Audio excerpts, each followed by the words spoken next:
You wake up, walk to the mirror, and there it is again, more scalp showing than yesterday. You run your fingers through your hair, and a few strands come loose, then a few more.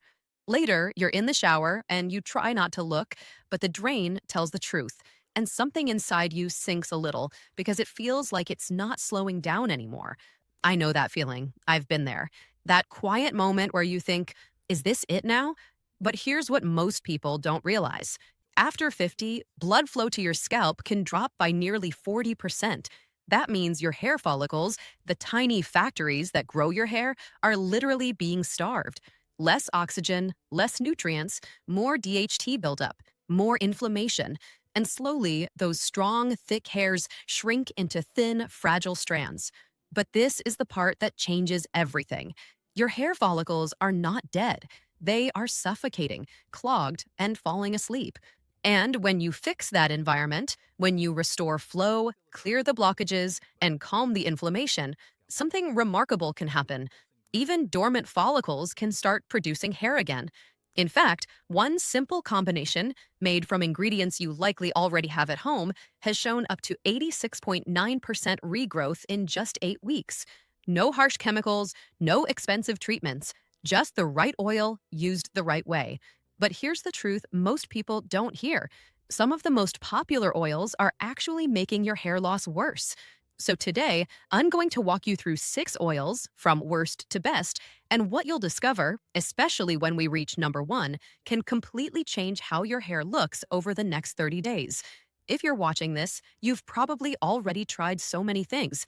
Different shampoos that promised thicker hair in weeks, supplements that were expensive but confusing, maybe even salon treatments that felt hopeful at first, but didn't really last. And after a while, it becomes exhausting. Not just physically, but mentally, because every new product feels like another gamble, and every disappointment hits a little harder. I know that feeling. Standing in front of the mirror, adjusting the light, tilting your head just a little, hoping maybe it's not as bad as it looked yesterday. And then that quiet thought comes in. Why is this happening so fast? Let me explain this in the simplest way possible. Think of your hair follicles like a small garden. Each follicle has a root system called the dermal papilla. That's the part responsible for feeding and growing your hair. Now imagine what happens when that garden stops getting enough water. The soil becomes dry, nutrients can't reach the roots, and slowly, the plants don't die immediately, but they shrink, weaken, and stop growing. That's exactly what's happening on your scalp. After 50, 3 things quietly happen at the same time. First, blood flow slows down, so your follicles are not getting enough oxygen and nutrients. Second, DHT starts building up around the follicle. You can think of DHT like a tight band slowly squeezing the root, making each new hair thinner than the last. And third, microinflammation and buildup start clogging the scalp, almost like debris blocking a pipe. Nothing can flow properly anymore. So your follicles don't just stop working, they become trapped in a weak, suffocating environment. Now, here's where most solutions go wrong. Most shampoos sit on the surface. Most serums don't penetrate deep enough. And many treatments focus on just one piece, like DHT, but ignore blood flow and blockage. It's like trying to water a garden without fixing the dry soil, the clogged pipes, or the lack of sunlight.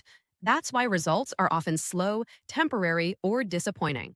But when you approach this the right way, when you use something that can penetrate deeply, improve blood flow, calm inflammation, and gently block DHT at the same time, that's when the environment starts to change. And when the environment changes, your follicles respond, not overnight, but steadily, naturally, in a way that actually lasts. So in this video, I'm going to walk you through something very simple, but very powerful.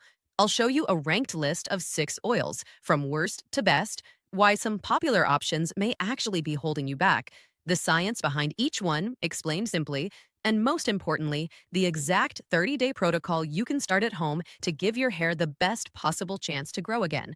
And I want you to stay with me, because when we reach number 1, that's where everything begins to shift. Now, let's go a little deeper, but I'll keep this simple. Think of your scalp like a piece of land with tiny irrigation pipes running underneath. Those pipes carry oxygen, nutrients, and signals that tell your hair to grow. When you were younger, those pipes were wide open. everything flowed easily. But after 50, three things start to happen quietly. The pipes narrow, less blood flow.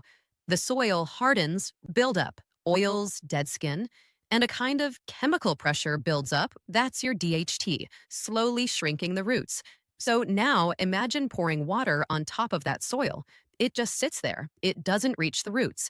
That's exactly what most oils and treatments are doing. They sit on the surface, while your follicles underneath are still thirsty. So, what we need is very specific. We need something that can penetrate deeply, improve circulation, like opening those pipes, clear buildup gently, calm inflammation, and reduce DHT pressure. That's the real game. And this is where the ranking becomes very important because not all oils do this equally. Let's start from the bottom. Option number 6, the natural but heavy trap. Olive oil plus rosemary or peppermint. This one is everywhere. And on the surface, it sounds perfect.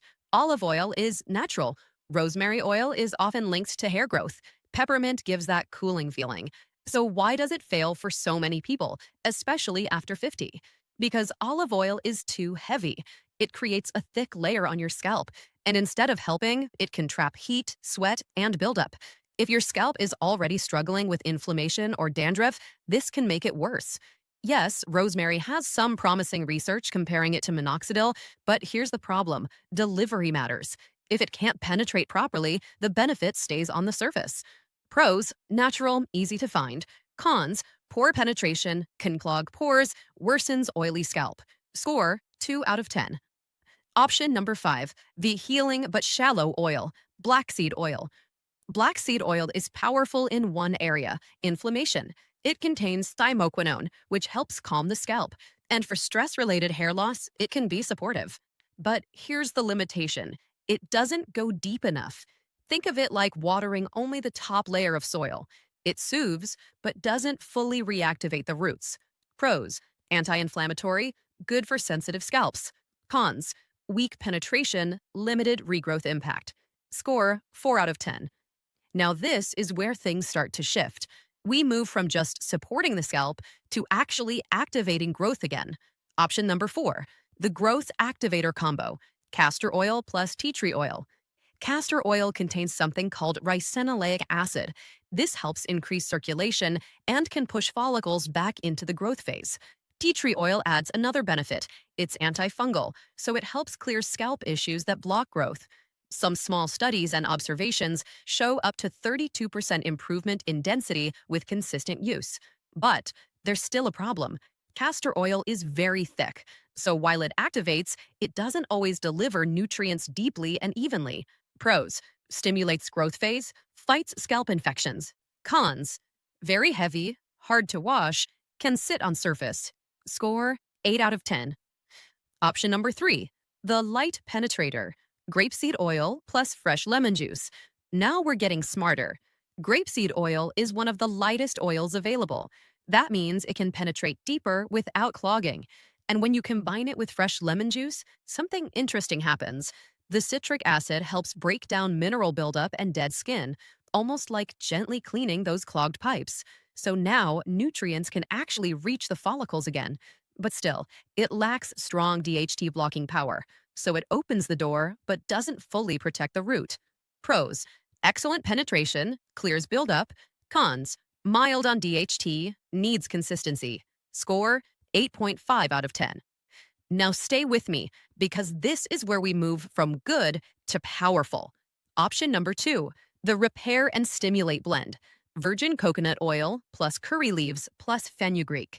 This combination works on multiple levels. Coconut oil contains lauric acid, which can actually enter the hair shaft and repair it from within. Curry leaves and fenugreek bring antioxidants, proteins, and compounds that help stimulate follicles. Some studies and traditional use show up to 44% improvement in growth over time. Now we're talking about real change. But even here, something is still missing. It doesn't fully mimic your scalp's natural environment, and that's what the number 1 option does better than anything else. Option number 1, the king, deep activation and DHT blocker, jojoba oil plus fresh onion juice. This is where everything comes together. Jojoba oil is unique. It's not just an oil, it closely mimics your natural sebum, which means your scalp recognizes it and allows it to go deep. So now, whatever you combine with it gets delivered right to the root, and that's where onion juice changes the game. It contains sulfur and quercetin, both known to support circulation and reduce DHT activity. In one clinical study, about 86.9% of participants experienced regrowth within 8 weeks. How to prepare it: 1 tablespoon jojoba oil, 1 tablespoon fresh onion juice strained. Mix them well. That's it. No complexity. How to use it: this part matters. At night, apply directly to your scalp, not just the hair. Massage gently for 3 to 5 minutes. Focus on thinning areas. Leave it overnight. This massage is important. It helps reopen blood flow pathways. Morning routine: use a gentle shampoo. Wash twice if needed to remove residue. What to expect: this is very important. Around days 5 to 10, you may notice a little more shedding. Don't panic. This is a purge phase, weak hairs falling out to make room for stronger ones. Then, around day 14, many people start noticing less hair fall, slightly thicker texture.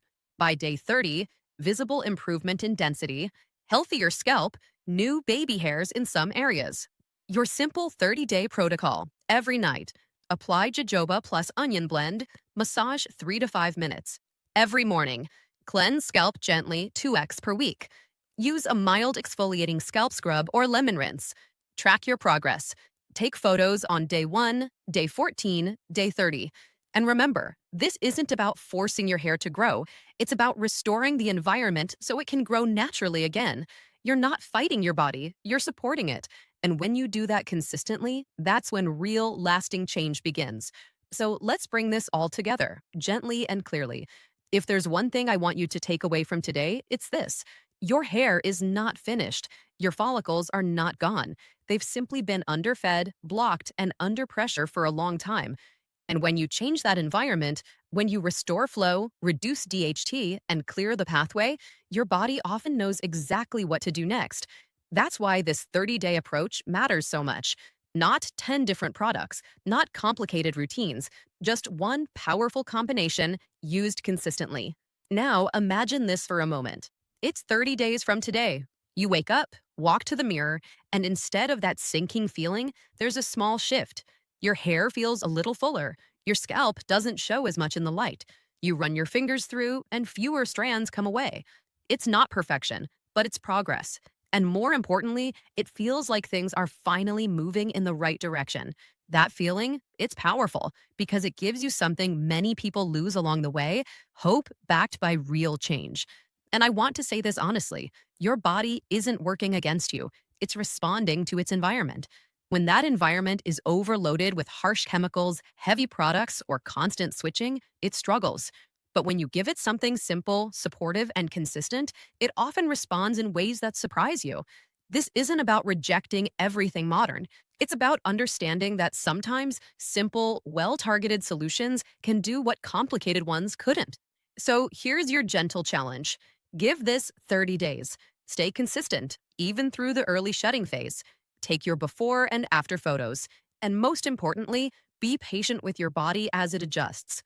Quick reminder before you start: this is for educational purposes only. It's not medical advice. If you have any underlying conditions, please consult your doctor.